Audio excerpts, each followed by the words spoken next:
Amen. Alléluia. Amen. Accompagne Christ dans la gloire. Écoutez, la Bible dit, le monde attend avec un ardent désir la révélation du Fils de l'homme. J'ai enseigné ici un jour, quand on porte Christ en lui, comme Paul dit, Christ, ce n'est plus moi qui vis, c'est Christ qui vit en moi. Quand Christ vit en toi, tu deviens la voiture du Christ. Tu deviens le véhicule du Christ. C'est que tu amènes Christ partout. Tu entres dans la maison de quelqu'un, tu amènes Christ. Tu entres dans l'église de quelqu'un, tu amènes Christ. Comme dans les temps, Christ n'était pas venu, mais Dieu agissait. Joseph qui avait Dieu, partout où il marchait, il était la voiture de Dieu.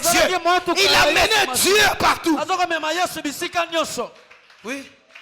Oui. Ça soit chez Potiphar, ça soit en prison, ça soit même chez Pharaon, il était la voiture de Dieu.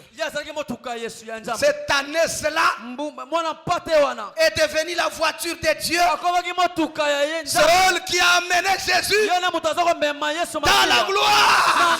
Oh, le monde attend que tu entres dans la gloire avec le maître. Alléluia. Amen.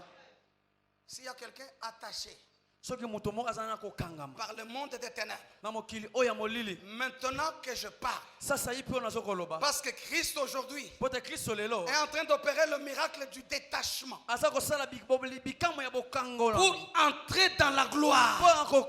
Même s'il y a des démons qui accablaient ta famille, toi là, tu n'appartiens pas à ces démons, tu n'appartiens pas au diable. Ils sont tellement attachés. Mais ton propriétaire, c'est le Christ. Il est en train de te chercher. Il est en train de te détacher pour qu'il entre avec toi dans la gloire.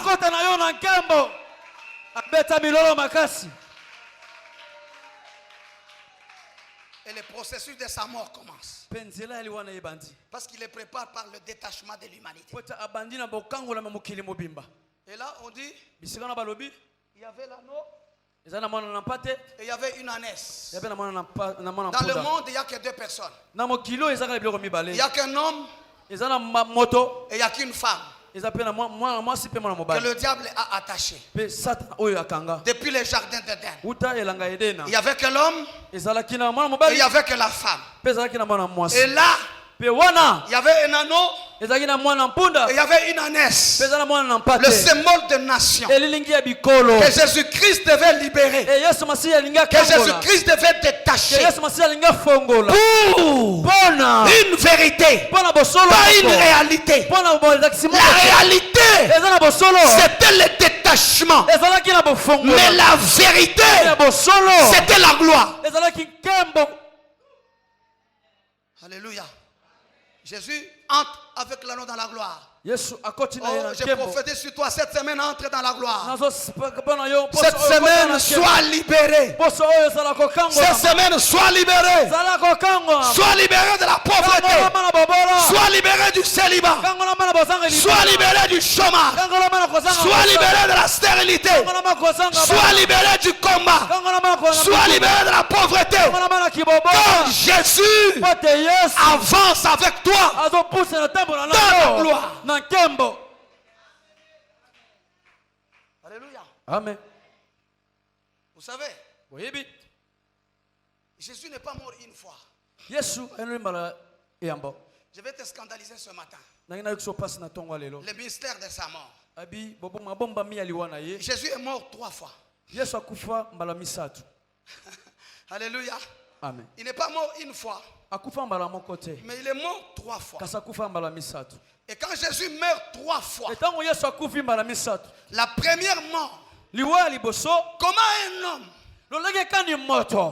peut mourir 2 fois. Et que Jésus meurt une fois. Jésus devait ajouter la 3e mort. Parce que la Bible nous dit pour nous les hommes, blabla, résurrection, tourment, il y a une seconde mort. Mais Jésus est mort 3 fois. Comment il est mort 3 fois? Jésus n'a pas été sacrifié sous la croix. Écoutez, dans l'ancien temps, je parle sous l'œil du docteur. Alléluia. Amen. Je me réjouis de la présence du docteur ce matin. Le docteur Geoffrey, il est le docteur de la parole. Amen. Docteur, écoute quand même un évangéliste parler. Alléluia. Amen. Que Dieu te bénisse. Jésus n'avait pas été sacrifié sous la croix. Dans le sacerdoce lévitique, quand on sacrifiait un animal pour le pardon du péché, on égorgeait l'animal. Alléluia. Amen. On l'égorgeait. On l'immolait. Le sang allait dans les milieux très saints par un sacrificateur de sa tribu. On immolait la chair qui sera mise sur l'autel. Mais quand Jésus monte sur la croix, il n'est pas sacrifié. On n'a pas vu là où on l'a coupé la tête. On n'a pas vu là où on l'a immolé. Sur la croix, il n'a pas été sacrifié. Mais sur la croix, il est mort. Mais pour un but. Jésus-Christ, sa première mort, il est mort au ciel. Fais d'abord comme ça, je te parle. Alléluia. Amen. Jésus-Christ est mort au ciel. Avant qu'il monte sur la croix, son père l'avait déjà tué. Quand vous demandez le sang de Jésus, le sang là, il est où?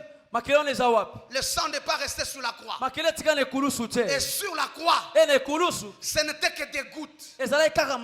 J'y arrive. Je parle sous l'œil des docteurs. Les docteurs nous disent, dans le corps humain, il y a 3 à 4 litres du sang.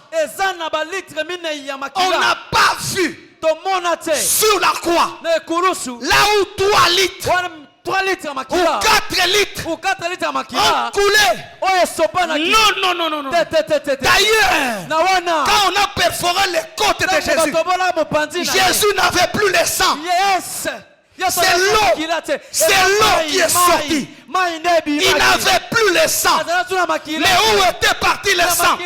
Monté sur la croix, c'était le symbole. Le sang de Jésus est resté au ciel. C'est là où il avait été immolé.